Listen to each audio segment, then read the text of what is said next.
ஷே விஷ்ணு பிரபா நந்தி. கடவுளே கடவுளே, பூமியை அழிக்கிறதுக்கு பேண்டு சட்டையை மாட்டி படிப்பு அறைகளை போட்டு 2 கையிலையும்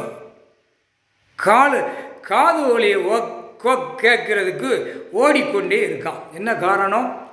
உங்கள்கிட்ட தான் நாங்கள் கணக்கு கொடுக்கணும். கண்ணால் பார்க்குற கணக்கை, காதால் கேட்குற கணக்கை கடவுள்கிட்ட நாங்கள் ஒப்படைச்சிடணும். 3 பேருமே படித்தவன், டீசெண்டாக இருக்கிறவன் அப்படி நாகரிகமாக வெளியில் அழிக்க போகிறான். அது இராணுவம் வானரப்பட உள்ள தரையில் உள்ள வரையில் அவனுங்களை பூரா பேண்ட் சட்டை மாட்டி அப்படி சோக்காட்டாமல் போகிறவனை பிடிச்சி நசுக்கி எடுக்கணும். குடுக்கிற குடுப்பில் வெளியில் கக்க விட்டு வெளியே எடுங்க. கடவுளே கடவுளே, அவனுடைய அந்த நேரத்தில் சிந்தனைகளை கொடுத்து, என்னடா பண்ணுற, என்னடா சோக்காட்டம், பில்டிங்கை விற்க, இடத்த வாங்க விற்க, இந்த மாதிரி சோழிகளை ஒவ்வொரு மாவட்டம், ஒவ்வொரு சிட்டிகளை ரொம்ப 500க்கு மேலே கிடக்கான். ஒரு கிராமத்தில் சிட்டியில் இதே சோழியாக பார்க்கான்.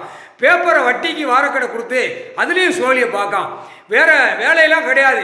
பேப்பரை கொடுக்க வேண்டியது, பேப்பரை வாங்க வேண்டியது, அங்கே மாளிகை கட்ட வேண்டியது, இடத்துக்களை வாங்க வேண்டியது, அகம்பாத சேட்டை அநியாயப்பட்டு சேட்டை பண்ணி வச்சுருக்கான்.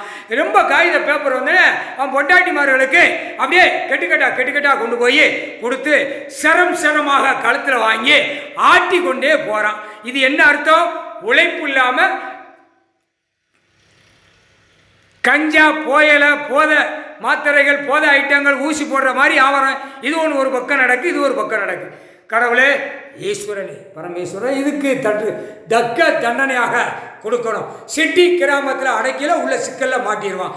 மாட்டினோட குடுக்கிற குடுப்பில் லத்திட்ட பின்னாடி வாங்குன அடி குடுக்க ரணவழி ரத்தம் கண்ணி போகணும். அடி குடுக்கிற குடுப்பு.